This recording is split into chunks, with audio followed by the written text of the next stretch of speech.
Today, I want to announce the Japan Summit Part 2, which is going to be in November in Kyoto. And so there's two purposes to this video. One, and this is for most guys that can't come, I want to give you some ideas about things that you can do in the world.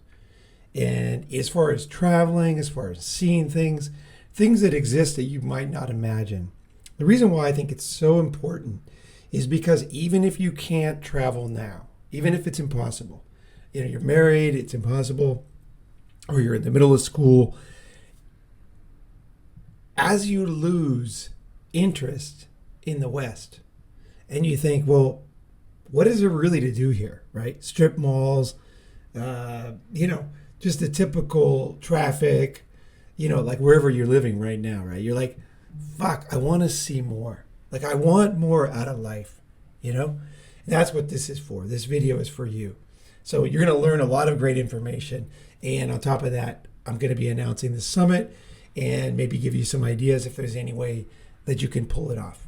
Okay, so what we're looking at right here, you can see it's beautiful.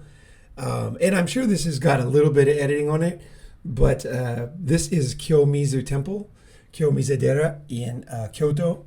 And it is an ancient temple built on the top of the hill. It's absolutely gorgeous. All year, this place is gorgeous. It is one of these places. But there's one time a year that is totally special, and that is the night illumination of the leaves changing.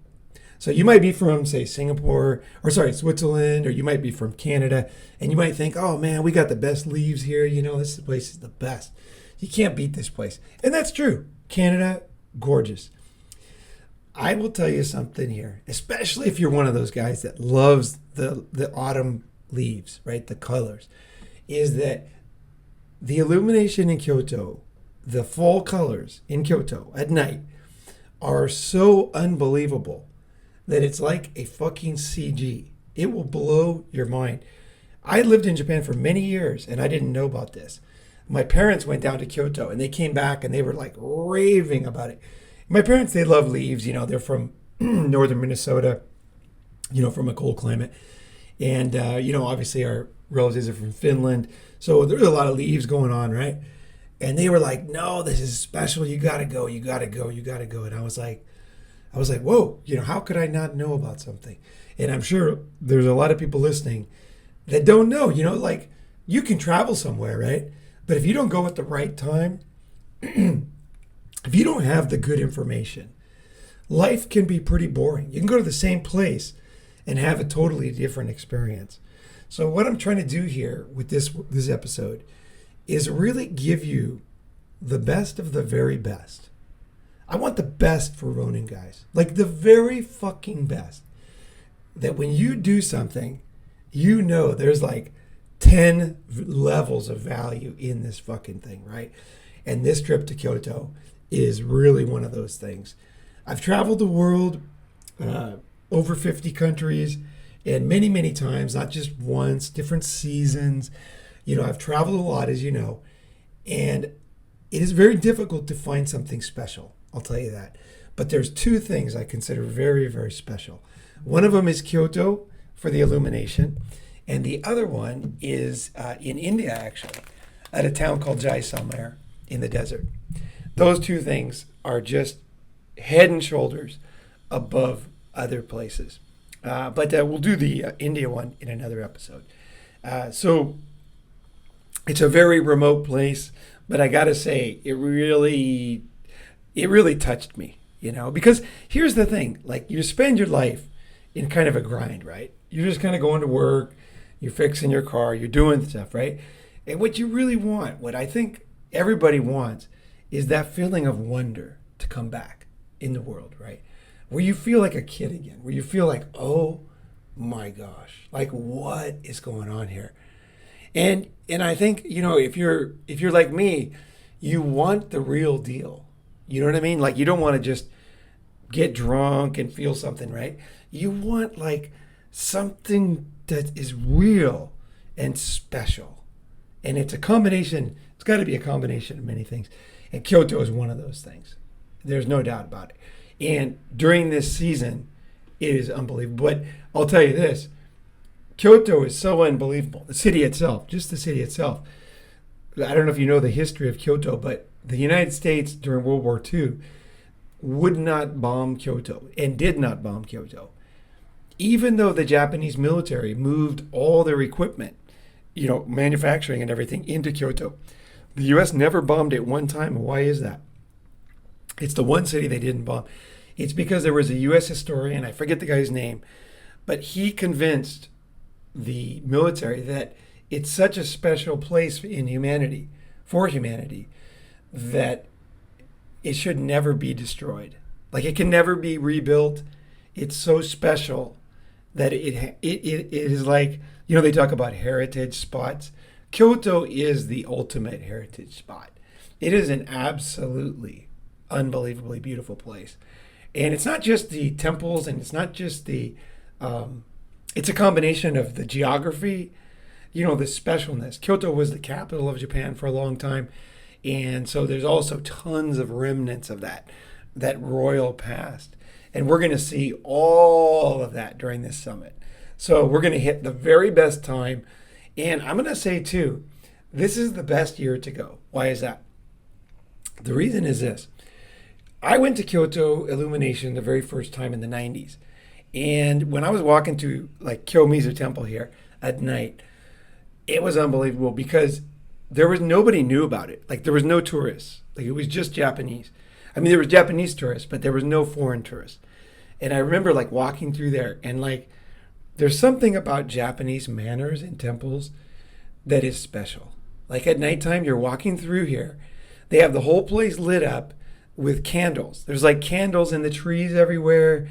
They have there's specially placed lights everywhere. The monks practice all year playing the flute. They have a bamboo flute, and they float out on these little rafts in the water, and they play this song, and it wafts. It just wafts through the temple. And it's not some recording. It's only once a year. And as you're walking through the temple, there's this surreal feeling you have because you're looking around at this gorgeous 1,000-year-old temple. And of course, the foliage and all the natural beauty of the areas is, they chose the most gorgeous little spots to put the temples, right, in Kyoto. But on top of that, you can't usually go into a temple at night. Temples are closed. They're not lit up. It's dark. You come in the daytime, and then you leave, right? It's a religious thing, right? But in this season, and only for this season, they open up the temples and they illuminate them. And so you're walking through, and it's it might be crowded, there's a bunch of Japanese there, and you're all kind of just you got your shoes off, right? And you're walking on this old wood, right, floor, right? And everybody's silent. And it's make it the most amazing thing because, when I don't think Americans, it's hard to understand because these days Americans have so little class. There's always somebody yelling, there's always somebody doing something stupid, writing some kind of graffiti or just being classless. There's some, there's some girl dressed there's somebody trying to get attention.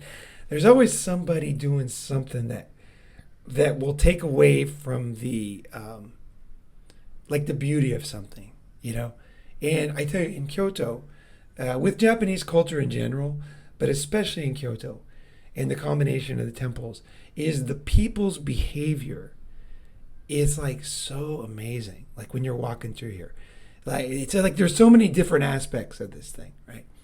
You're walking through here, and it's everybody's quiet, and you're looking at this temple at night with the amazing lights, right? And you're looking at all these people with respect, dressed respectful. Nobody's talking loud. Everybody's very quiet.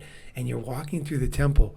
And then as you come outside, it's you're just bombarded with this color, beautiful color of the leaves. Because, there's beautiful leaves everywhere. But I will say this, the momoji, the Japanese maple is the most beautiful in my mind. It's a very small leaf, and they just really light up bright. They're just like, they're one of these like just extreme, like the bigger leaves, they're beautiful because they're so big, but the little colorful ones, to me, they always look better. And you have these momojis that are carefully placed.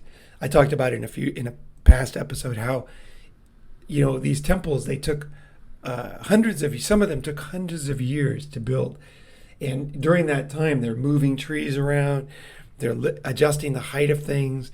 They're making sure that it's like a computer animation, so that over the year, the colors will change, the flowers will bloom, and nothing blocks another thing.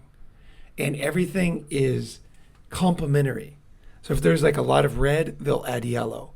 If there's a lot of, say, too much red, they'll put white, in like a white flower. So it's like, it really is like a computer animation. And you're walking through this, and of course, you're not thinking about that, but you're just looking at the beauty. You're like, oh my goodness! Like everything will like shock you as you're walking to these temples at night, and combined with the people, and also the like I said, the music, and the respect, and you'll just be, if you've never traveled, your mind, like, get ready to absolutely have your mind blown. So why is this a special year? The reason why is, so I went in the 90s, and after that, it became popular with, like in guidebooks. The internet started, right? And so people started posting on the internet. And what happened was Kyoto became inundated with Chinese tour buses. So there was these large Chinese tour groups for many years that really affected the excuse me, they affected the beauty of Kyoto. Like there was a lot of people complaining about people being rude and climbing trees, cutting off branches, and just doing all kinds of things that were not at all respectful in Kyoto. But because of coronavirus, a lot of the Japanese government, or the Chinese government, really cracked down on people leaving China. And so you'll see even here in Thailand, you don't see the amount of tour buses. And the reason why I say tour buses is because when you get a lot of people together, it's like just too many people, no matter where they're from. It's just like, it just gets out of hand. If you just have too many people. And also too, with the individual travelers, they're really coming there because they want to be there. Like they are making the effort, and they're there for a reason. They're studying the little guidebooks, and they're coming to be in this special place. Whereas a tour group, you never know, right? They might have just signed up for it. They don't even really care. They're just like there. They don't really understand what they're seeing. And this is what you see with like large tour groups, is you'll see people just being disrespectful. And 2023 is one of these special years because the tour groups haven't really started yet. There will be some, but this is the one year where there still is hangover from coronavirus. There is a lot of problems in China right now. So, real estate market collapsing, manufacturing going overseas. And there's a push to keep people inside China. And also, too, there's another thing in the favor of this trip right now, is that right now there's a movie about Thailand that makes it look like it's dangerous. There's a Chinese movie. And a lot of people saw that movie and they didn't want to travel overseas. So what happened was, right now it's very popular to travel inside China. So the tour groups are going crazy inside China. But that is what leaves Kyoto alone. And it's going to be quieter in 2023 than it will ever be again in your life. That's my call. You can never guarantee it. That's what I think. I live here. I lived in China. I've done a lot of research. I think 2023 is going to be the year to come. The year. Everything's set up for like large groups of people, but at the same time, you won't have that, 20 tour buses outside every temple, right? So anyway, there's the timing on it. You can just see the beauty. They have the blue light. That's for a special reason. Everything is for a reason in Kyoto. And it's like unwrapping unwrapping a present that, you open the box and there's another present inside, and then you open the box and there's another present, and there's another present. It's kind of like that with Kyoto. It's like, it's this, oh my gosh, wow, they have this. And then like, why do they have that? Oh my gosh, because of that. Oh, that makes me think of that. And then you see something else, right? And then you go to the next thing and you're like, oh my goodness. And there's a never, because the history is so long and so rich, that there is a very, very deep level of meaning to things, basically, right? And I really mean this. Like, Kyoto really is special, guys. If you can make it, like, you want to come. Okay, so let's look at some of the videos here. So I was looking online and I was looking for some of the different temples here. I just wanted to see what they look like, and you can kind of see a little bit of the view. Now, I will say this, is that the videos do not do it justice. I can tell you from having been there, like, you see all these people and you think, oh, it's going to be crowded. It is like, sometimes people add to things. You know what I'm saying? Like, sometimes you really want to be alone, and other times, like, being with people, like a music festival, sometimes it makes it better because you see culture in action with the people, right? You see, you're there and you're looking at it, but you might not notice things. But when you watch the other people, you'll be like, oh, there's something over there. And then you go over there, right? And so you'll see. So even though there's people, again, it's silent, and except for the bamboo music, right? So you can see they open up the temples, and the people are milling around. That's a Kiyomizu temple there. And you can see the city, the view of the city is just gorgeous, right? And it really does look like this. Like, it's just absolutely gorgeous, right? So let's see here. So we're looking at Kiyomizu. Now, I got this on 4K. So I'm like, it's having a little bit of a trouble. God, that's beautiful, man.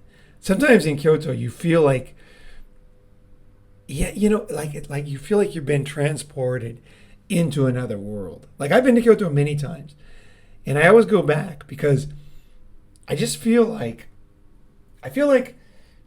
here's the difference between Kyoto and taking a tour in America.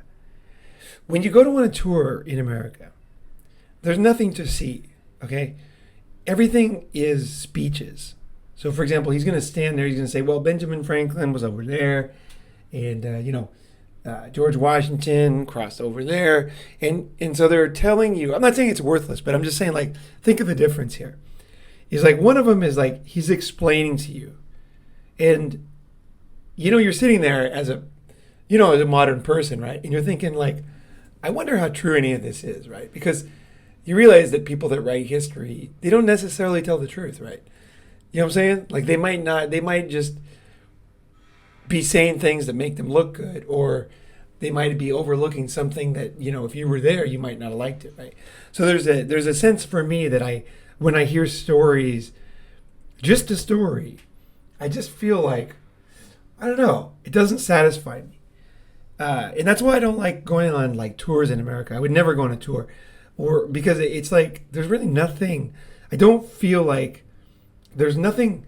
If you compare it to what you would get in Kyoto, you don't need a tour, okay? Because you can read the history books, and there's many accounts of what happened in Kyoto, of different royal courts, and they're very well documented. Japan keeps very good records, and you can see when the temple was made, and you can see, like, they'll have, like, the original this or that, and dated, and then they'll have something else, and, like, there is you're immersed in it, okay? They don't have to explain anything. Like, when we walk around, like, I'm not going to be talking, okay, when we're walking around the Illumination at night, because there's nothing to say. It's like the sights and sounds and smells, they say the whole story. You're like in this, you're in this sensory overload wonderland but it's you. You know what I mean? Like, it's nobody telling you anything. It's nobody explaining. You're just, it's like you're transported into another era. And I think for a lot of guys, you'll be transported into a new you. What do I mean by that? Is because you'll realize, at least if you're me, if you're like me, you'll realize you've been living this kind of fake, somewhat fake life. And you'll realize, like, life is passing you by. Like, there's beautiful things to see. You know, if you watch a lot of, like, for example, Manosphere channels, right? They're just complaining, just talking about how bad it is now. And the thing is essentially your life is clicking away, right? I want to show you, I want to bring you, immerse you into things that I found that will forever change you. That might sound lofty, but it ain't. It's exactly what I'm going to do. Is you will realize how big, you're just going to be like, what in the fuck? Like, wow. Like, wow. Like, wow, the world, you know? Like, the world. And that sense of wonder and that sense of adventure in exploring. Because you're not only in the most, in really one of the most magical cities in the world, but you're there at the most magical time, in the most magical spot, with the proper preparation. Like, mentally, you're ready for it. You know, when you go there, we're going to be, you know, we had the summer, we had the, Pink Bikini Summit, and that was like craziness, young people, hot girls were cruising around, and got a lot of guys were doing pickup all summer and having fun. And that's one aspect of Japan. It really is. It's a great aspect too. But this is another one.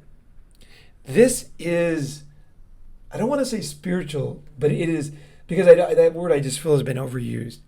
But like the majesty and the what do you call it? The sensory, like a sensory experience that will permeate you all the way down. Like where you calm down. You know what I mean? Like your mind will realize things. If you're listening and if you're watching, and you'll be like, whoa, whoa. And it's not just one temple. There is a boatload of temples. There is a boatload of cool places, man. It just goes on and on and on. And this is just one smart part of the temple grounds, right? So there's all kinds of gardens and lakes, and there's different angles. Here we are looking from below. You can see how large it is. You see the stairs. By the way, oh gosh, that's beautiful. Wow, that angle. That's on a little path. I've been down there. Interesting. Okay, that's gorgeous. Oh my gosh. I've never seen that angle. I've never really noticed it. I walked on that path, but I've walked every path in this temple. Now this here, I don't know where this is. This might be the path of philosophy. This might be the path of philosophy. This might not be Kiyomizu. This might be the path of philosophy. So this is like just gorgeous. Just gorgeous. And we walk down here. We're going to walk down the path of philosophy. They charge you for each temple. So I think it's like 400 yen. So it's like $3 to go into Kiyomizu Temple online. It said very reasonable, not a ripoff. It must be. Yeah, this is still Kiyomizu, I believe. Yeah, the kind of the entryway. Yeah, that might have been Kiyomizu back there. There's a path called the Path of Philosophy, and what it does is it winds down past all the temples, right? In Japanese, it's Tetsugaka no Michi, and Tetsugaka no Michi is really special to me. I take it seriously. You might guess that. when I walk down the path of philosophy, I have the proper attitude, if that's the best way to put it. Like I walk down there and I know I'm walking like on the shoulders of giants. Like I'm walking in a special place. And I appreciate that when I walk down there. And then as you go down, there's like temple. Like there's like temples. Kyoto, there's a reason, again, they didn't bomb it. It's just like temple after temple, and all of them are special. They're all totally different too. That's the cool thing. Like they have different. I don't want to like I'll give everything away, but oh, look at that. Oh yeah, and keep in mind too that this is not like a concrete recreation. Some parts of Japan, they got bombed and they're just going to be concrete. This is wooden, and this temple roof has 18 layers. Okay, and those layers, each layer is incredibly complex. They don't use any screws or nails or glue. It's all woodworking. So when you get into the detail, like that's the thing about Kyoto is, like I said, like there's like different levels. So when you're sitting here from afar, you're like, whoa, it looks pretty. But there's a lot of things that look pretty. The closer you get, the more you get into the details. To me, the more amazing these temples are, because it goes all the way down to the craftsmanship within these temples. On top of the lighting, on top of the illumination, and then of course, they're all made with beautiful wood and hinoki, and that has a very nice smell. So the smell and the breathing of the temples will, if you're paying attention, it'll open up your nostrils, like open up your sinuses, like you breathe in Kyoto. You really feel that this place is made for human beings. Like so many places, I just feel like they're just not made for humans. Well, they're made for humans that are ignoring reality, right? People that are on all these pills, and people that are, doing things just to not see what is happening in the world, right? And this is the opposite. This is when you are like, you're really like a little Buddha, and you're like, man, I want to experience the world in that way. And this is the perfect place to start. You might want to read the book Siddhartha by Hermann Hesse. I would highly recommend reading that book, even though it's not a Japanese book. I would highly recommend reading that book. It's such a fantastic book, and it really gets you into the mindset. It's an absolutely wonderful book, and it's very easy to read. Even if you're not coming, you can't come, and you're just like, you really want to feel what I'm talking about, read the book Siddhartha. Right? It is very, very nice book. Short too, very easy read. It's not one of these ones I'm recommending that's like, people will recommend a book and then you start reading it and you realize they only recommended it to try to look smart or something, right? No. This is one of these books that you're like, whoa, that was a great book. You're like, fuck, man. Whoa, I love this. Like, it seems modern because it's such a great story, right? So it's so like applicable to our lives, right? Yeah, fantastic book. And if you read that and you like it, I can give you some more books. I highly recommend reading some books before you come on this trip. Just the best of the best, to get you in the mood. Even if you're not a big book reader, it's a good discipline to get your mind into the headspace. Which one is this? I forget the name of this temple, but you can see like they have like all these new types of illumination that are beautiful too on the temples themselves. We saw some of this in Hiroshima, which was new. That's new. This flashing like computer generated lights on the temple and this kind of thing here. But you can see the Japanese, they just do a great job with all this stuff. So you can see this is the garden. Now the garden, everything, there's the door. Oh, look at that. Look at the woodworking on that. It's like when you're walking through that, like, trust me, it's just gorgeous. It's majestic is basically the word, right? Okay. So, oh yeah, here we go. Look into the different temple. Okay, here we're at Kiyomizu again. Let's see if we can go up past Kiyomizu. Kiyomizu is so pretty that the video guys, they tend to use Kiyomizu more than the others. But there's a ton. There's a ton. Let's see. I don't know if we're going to have any luck on this. Yeah, it's just like still Kiyomizu. Okay. So here's another, like basically like we're looking through here, back to Kiyomizu Temple. I want to get the dates here. So I looked online, trying to pick the very best dates for you. The temple's open for the night illumination on the 18th. Okay, so that's the first day of the illumination. And the last day for most temples is on the 30th. Now, the reason why there's a large thing is dates, there's like 2 weeks, right? Is because you never know, each year is going to be different, right? Because it's not, you can't plan the leaves changing perfectly. So I'm going to do my best here. I hope I nail the dates. I'm doing my very best. Illumination will be open. It's going to be gorgeous. But whether we're going to hit the very peak during the summit, I can't guarantee it. But I think we're right there. So here's my logic. So the 18th is when Kiyomizu Temple opens the night illumination. So Kiyomizu is not messing around. So they're going for the peak, right? And this is on 2023. So every year is different. And then it ends on the 30th, okay? Now, some of the other temples end on the 23rd.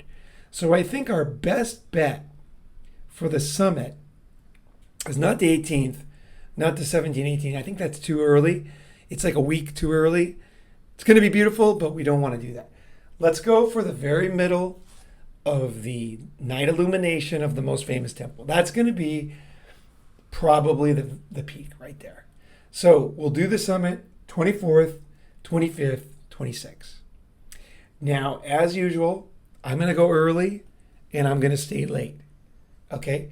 So if you're buying your ticket and you want to come, maybe add me on Telegram. Don't do it if you're not coming. Okay, this is a serious one.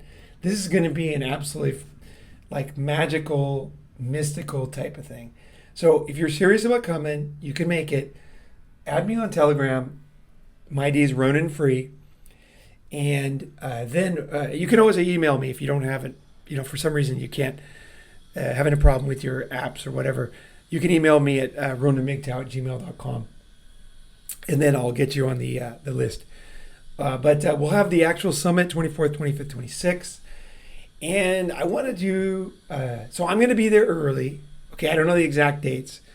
But definitely I'm going to be in Japan by the 18th, for sure. Like, no doubt, I'll be on the 18th. Now, keep in mind, it's going to be getting cool. So you're going to be no more shorts. It's going to be long pants. Could even be cold. It's possible to be cold. I don't think it will be. Japanese fall is very beautiful, and we're early enough in the year that it should be still nice. December is when it starts to get cold. So November, we're still good. It should be pretty good. It actually might be quite nice, but I don't want to promise it because, you know what I mean? You never know. But like basically jeans and then a jacket, like a nice, if you don't have a cool jacket, don't worry. You can buy it. A company called Uniqlo in Japan. They have really nice stuff. It's just perfect for Japan. Fits. It's very like, it's good for like big cities. Like it looks good, but it's warm. So if you don't live in New York and you don't have like the coolest winter clothes, you might want to just get a couple things from Uniqlo because they're very reasonable. It's like the Gap, but it's like so cool stuff. It's like very cool winter stuff. So they have some cool fuzzy jackets that girls love to come up and hug you with. And then they have these like down jackets, like 3 different levels of like thin, thinner, thicker, and they're very good looking too. They tend to have really nice colors and a really nice fit, and they're cheap. So in other words, don't stress out about the weather. So if it gets a little cold, basically I'm just going to go get another jacket, right? Just add another jacket, right? No big deal. It will be, I think it's going to be nice. I think it's going to be very nice. So I'll probably, this is kind of like my actual schedule is going to be, I haven't set it in stone yet, but I'm thinking like arrive sometime around the 18th in Japan. And I don't know if I'm going to fly to Tokyo first and then take the bus down to Kyoto, which is kind of a waste because you have to, overnight bus. I'll lose a night of sleep. But I think I'm going to probably do that because I think I'm going to go to Tokyo first, I think. And then I'll go to Kyoto, and then I'll come back and fly out of Tokyo, I think. I can't promise it. So when you guys are serious, add me on Telegram, and then we'll figure out like what's the best, depending on how much time you can get off and stuff. So basically, the way we're going to do it is in the summer we had the adventure tour afterwards. So I'm kind of thinking kind of a mini version of that this time.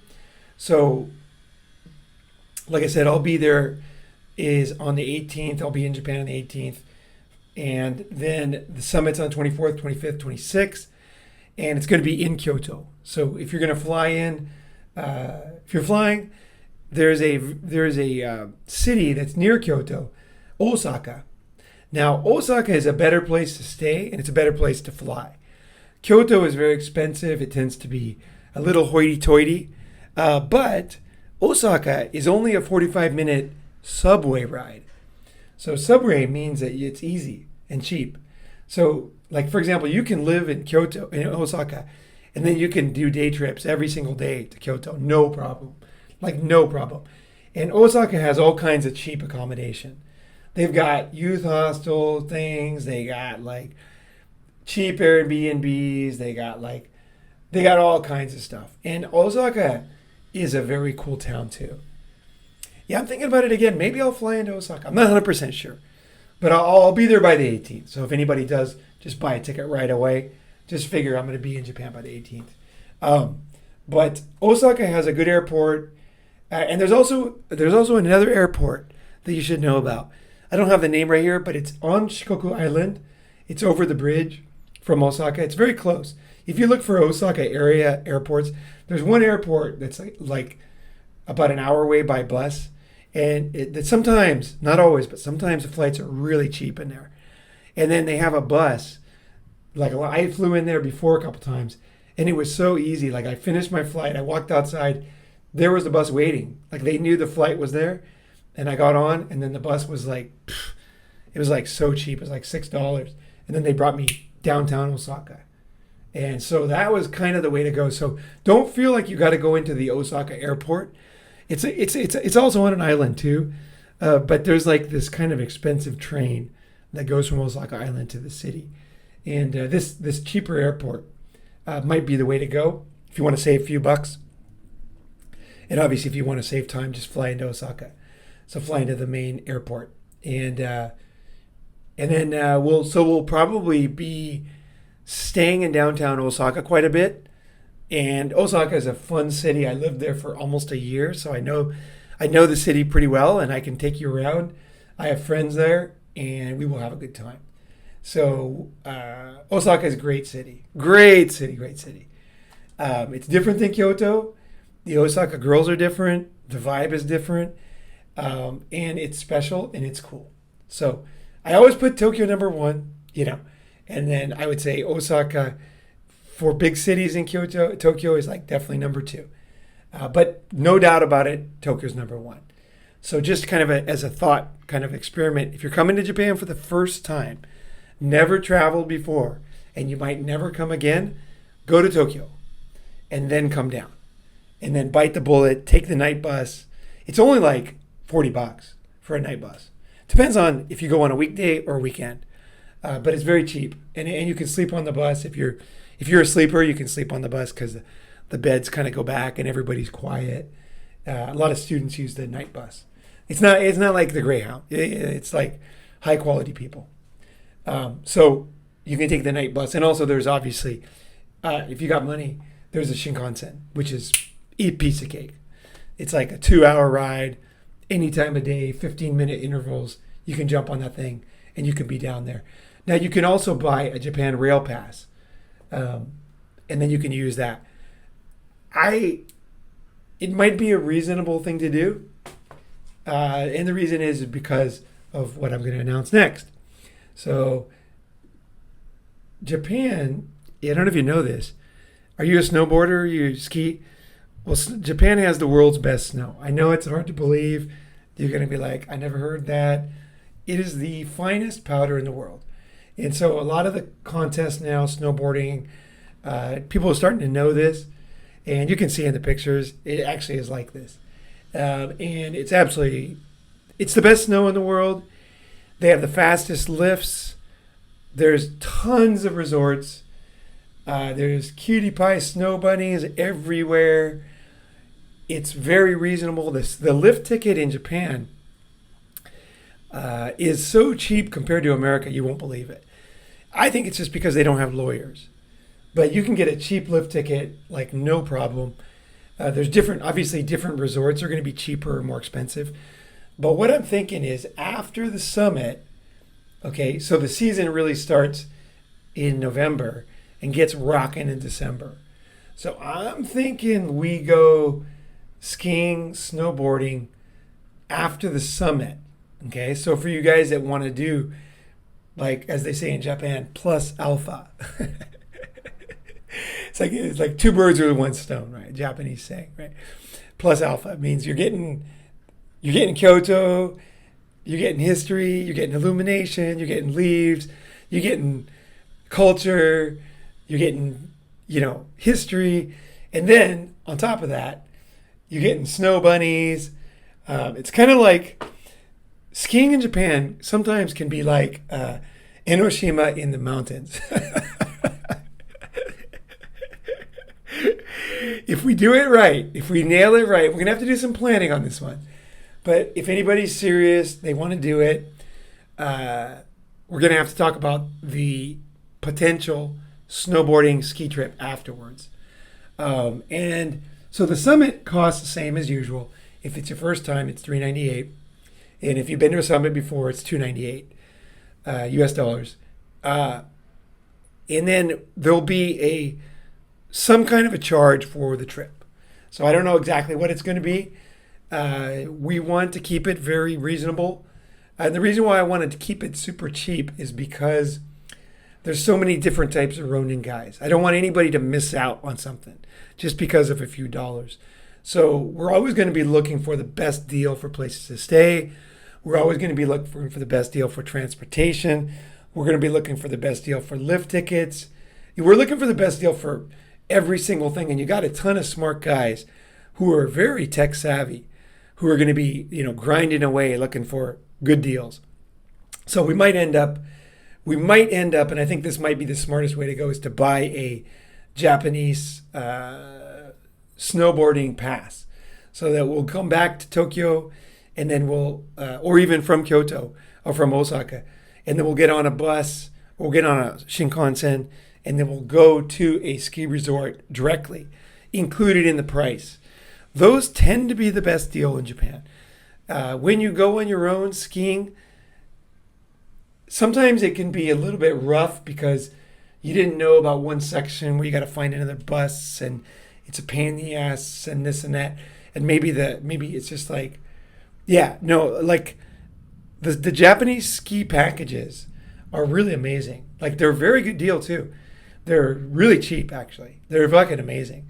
So we got to shop for the best one, though.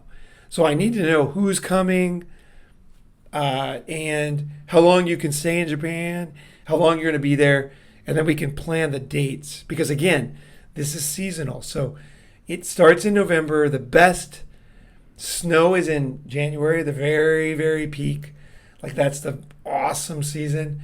But I've had, just like you're looking at right here, I am a good skier, actually. I can, when I was in high school, I used to jump over 50-foot drops. So yeah, I can ski. Now my knees are fucked up, and I got like a cyst on the back of my left knee. Both of my knees, if you look at them in an MRI, you're gonna think, how the fuck is this guy walking? But anyway, I'm walking. And I love Black Diamond. I love off trail. I like extremely steep chutes. I like killer moguls.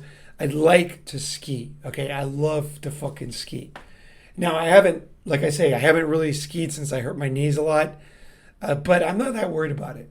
I'm gonna try to set the bindings so that I can go for it. But there's a possibility I'll be a little bit handicapped.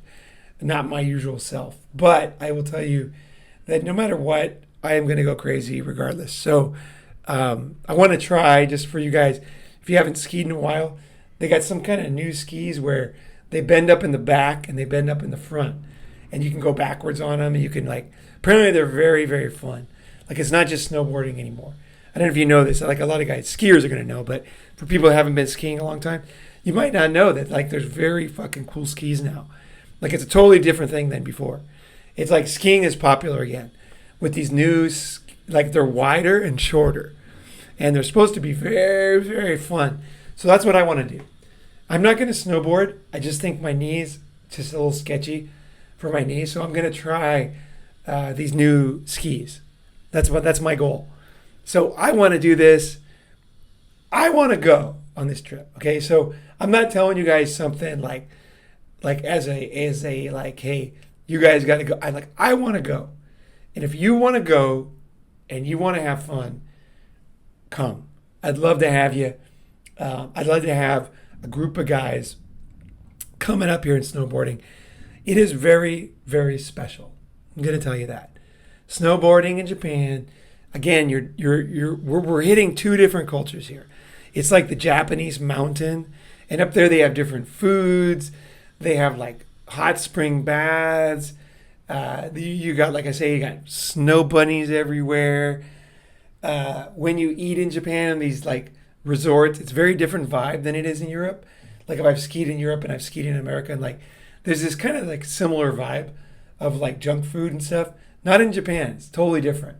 It's like ramen and I don't know how to explain it. It's not just food. It's like I get bored of the kind of like the one-upping that you get in America, kind of the Aspen people, like where they're trying to like outdo each other. There's something in the Japanese ski season, like those guys like their hands in the air. I don't know if you saw the videos of when we went to Disneyland, but when you ride in Disneyland, there's a culture in Japanese Disneyland, which is the best in the world. And everybody's excited. They're wearing fucking Mickey ears. Everybody's like, woohoo! There's this childlike awesomeness to Japan that you can see in certain times, right? And I will tell you, like, the snow season and snowboarding in general in Japan is like this kind of pure thing where it'll take you back. It'll take you back to what maybe you imagine like America in the 50s, of just kind people having fun and just enjoying the snow and laughing. And not the one-upping. You're not trying to like go fast and prove something. You're just like, for me, I like to go for it, but that's for myself, right? But there's this sense of like, I don't know, it's just different. Like you might it's so real what I'm describing, but you might not even want to ski anymore in the West. Like, that's how different it is. Like, you might just be like, fuck it, I'm only going to ski in Japan from now on, because like it's just too good. It is. There's so many great resorts, and like, okay, you see that guy coming down, see that powder flying in the air. There's something about the geography of Japan, because the clouds, they come over the ocean and they hit this mountain, and it causes them to dump the lightest snow. It's not because it's Japan, it's because of the geography. It's a very unique place Japan is. Like, there's a row of mountains down Japan, the Japanese Alps, and so in the clouds, the way they hit that mountain is what causes the type of snow that I'm talking about. Now, we have a lot of places we can go. So we can go to Nagano, we can go to Yamagata, we can go to Hokkaido. It depends on how much people want to spend. Okay, Nagano is the cheapest. It's close. We can get there easily from Tokyo. It's huge. There's a lot of resorts there. It's really wonderful. Yamagata is better. It's only like one great resort called Zaos. But Zaos itself is like, dude, it's like snowbird in Utah times 10. It's amazing. The snow is out of control. Out of control. I don't know if you can still go off course anymore or whatever it's called. I used to go off trail and not get arrested. Like, I didn't have any problems. And there's like some insane vertical chutes that are fucking mind-bogglingly dangerous. And they're awesome. Like, they're like maybe like 8 feet wide, 10 feet wide, straight down. Fucking, they are radical. That's off trail. That's not in the resort itself. But anyway, I've done that, and it's mind-boggling. I can't guarantee we can do it because maybe Japan, maybe they've kind of tightened up a little bit about the going off trail. But it used to be that, like this guy here on his own, like that was common. Like I'm gonna look for that basically. I'm going for that. I'm going for the guy in the bottom, in the middle, the guy with the blue and the orange and white. That's what I want. I want powder. I want nobody around. I want just like sometimes it's so deep that you can drown in Japan. The snow is like, when you go down so low that your head goes under the snow. So you have to be a good skier if you want to go off trail, obviously. Again, I don't know if we can, but there's definitely, if you're an advanced skier, there's some fucking great skiing in Japan, like really great. I haven't skied now in many years, but I'm not worried about it because I skied so much when I was young that I'm very confident that I'll have a great time. But actually, now that I probably haven't been in 20 years. So yeah, it's been a long time, but I'm really looking forward to it. And I want to end this trip skiing. So now whether that's all going to happen, it's going to depend on you. Can you come? How long can you stay? What's the season going to be like? Which resort are we going to go to? How's the snow going to be? Right? It's going to be a few things. We're going to have to work it out. You got to be a flexible person for these trips. But if you are, the reason why we're flexible is so that we can get the best of the best. We don't want to commit to something just to commit. It's like, no. If it sucks, we're changing. That's it. So, for example, we're planning on going to Nagano. Let's say that it dumps in Hokkaido, and then it's not quite dumping. It's not really that good in Nagano. Fuck Nagano. Like, we're going to find a way to go to the best snow or really good snow. Of course, as cheap as we can, but we're not going to waste the trip in some shitty, icy, miserable place, right? We want powder, man. We want freedom, baby. Freedom, baby. And powder and beauty and mountains, right? And even better is little snow bunnies.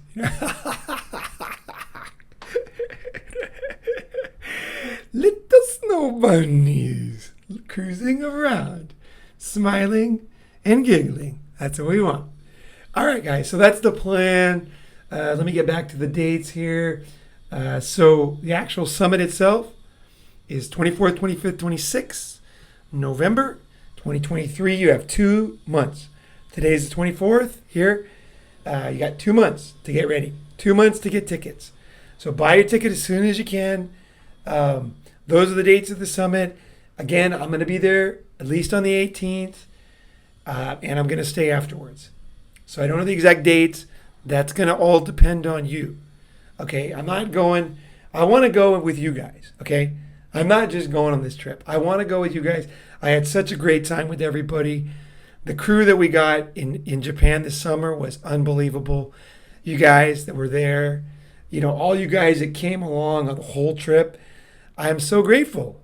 Like every day, Edgar, Joe, Joel, you guys were fucking awesome.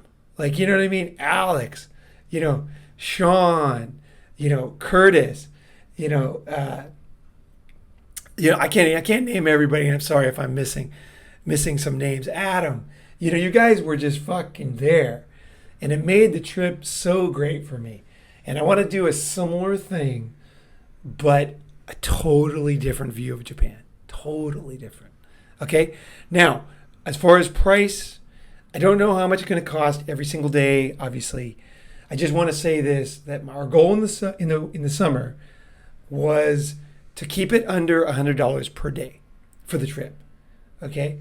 So including food, travel, medical care, like getting cold medicine or the fuck you need, let's see, buses, trying out different foods, staying in different places, going to the beach, beach entry, whatever the kind of fees and everything. I want to get everything under $100 per day. So let's say that you come on the 18th and then you stay for 3 weeks. Okay, so the 24th to the 1st to the 7th, something like that. Let's say that you come from the 18th to the 7th, right, of December. I want to keep it, so just count the days, $100 per day. Now, just so you guys know, we stayed, I think most people will agree, we stayed way under $100. Okay, we found great deals. We ended up, a lot of days, we had places, and of course it's going to depend on the season, it's going to depend on Airbnb, because we shared, like we basically, here's what we did. We had 2 big Airbnbs. We had a bunch of guys, and we had a bunch of flexible guys.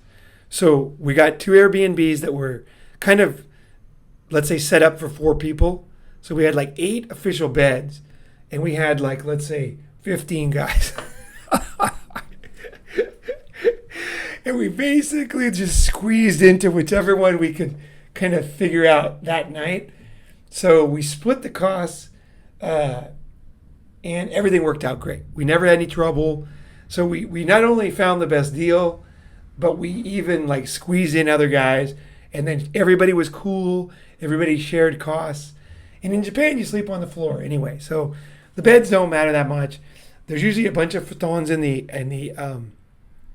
like futons is like a folding mattress in the closet, and you just go in the closet, get another fucking mattress, and then we found a way to enjoy and have good sleeps, the whole time in like tons of different places. And I kind of want to do the same thing. I want to do it again. Like, let's travel around. Let's fucking have a good time. We'll go snowboarding. And then since we're going, just so you know, logistically, we're starting in Kyoto, right? That's down south. Then we're coming up north because the snow, obviously, it's colder up north. So you got to go farther north to ski. So you're going to go to past Tokyo. So we're going to be in Tokyo, right? We'll have Tokyo, and then we'll have up north, right? So that's kind of like, if you look at it on a map, Kyoto, look up at Tokyo, definitely going to go there, and then we'll go north. It's always good to go to Tokyo because there's always a lot to see there. There's a lot of great cheap places. There's a lot of food. There's a lot of girls. It's an energy center. And I don't want to harsh anyone's high, right? So if anybody is like super like want to stay in Tokyo as much as possible once you see it, fine. You can come meet us later. We can go into smaller towns if we want, or we can stay in Tokyo for most of the time and then just go snowboarding and then come back to Tokyo. That's fine too. Totally flexible. Staying in Tokyo is going to keep our costs down, and it's a lot of fun. And for you guys that came in the summer, you're going to be surprised how different the winter is. Like the whole seasons and everything, they're fucking cool. And if you're staying long enough for Christmas, it's really special in Tokyo. I don't know if anybody's going to stay long enough. I would like to stay long enough for Christmas if I can. I love Christmas in Tokyo. It's all lit up. They light everything up. Girls are super cute, going crazy with the fuzzy fucking hats and the like the mini skirts with the pink long down jacket that kind of opens up to like cutie pie inside. Fucking like Christmas in Japan is really special. In Tokyo. So hopefully we'll end it for you guys that can stay longer. We'll kind of do like a little Kyoto action, a Tokyo action for Christmas time. So that's the end of any kind of plan. That's what I'm thinking. The Christmas part depends on you. Like I haven't bought my ticket yet. I'm gonna want to listen to hear what everybody says, what everybody's into, and what everybody feels, and whether we get some guys from the last trip. I'd love to have some of you guys come back if you can, and I would love to open the world for you guys that have never traveled, and for any of you guys, young guys, especially young guys, and you're sitting in some town, some shitty fucking town. I'm not gonna say any names because I don't want to diss any towns, but there's some towns that just suck. There's like crime. They're miserable in the winter. Like Japan in the winter is pretty cool. That's all I'll say. It's cutie pie central, lots going on. I mean, who knows what we're going to do? we might even go to Disneyland again. We might even, because Christmas in Disneyland's crazy. Like, all the girls go to Disneyland at Christmas. They want to, like, just so you, as a side note, a lot of guys don't know this, but in Japan for Christmas, you know what they do? You know what the big thing to do is to go to the Love Hotel. I swear to God. All the Japanese girls, they want to have a date on Christmas. And so it's the best day to pick up girls is Christmas.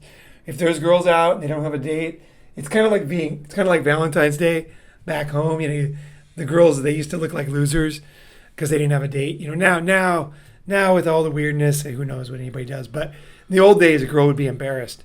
She'd go out with her cousin on Valentine's Day just to be with a guy, right? Not to look like an old maid, right? And like Japan, like they're like that in Christmas. They love to go on dates on Christmas, trust me. And they are taking care of their little bodies so nice on Christmas. Everything, every little detail is nice and fresh. You know, everything is perfect, right? So Christmas time is a very nice day to open a present, if you know what I mean. A nice little package, you know? Take that little bow off and start getting down to the nitty gritty. All right, guys. I hope that's been inspiring. And if you're not on this trip, all good, baby. I hope this gives you ideas. You know, I really mean it, man. The world's a big place, man. I want to show it to you. I want to bring you out there to the best of the best. That's my goal. I don't know what the next trip's going to be, but this one is something special. So thank you very much for listening, man. Thanks for being part of this journey. I appreciate all your comments, especially you guys that comment about things on the end. It's like, I'm like, yeah, you know, you're like me. I listen to long videos too. I love long videos. I feel like there's a lot of value. So that's why I make them. Surprise, surprise, surprise. All right, guys, take it easy. Hope you have a great day. And if you're coming, look forward to hearing from you.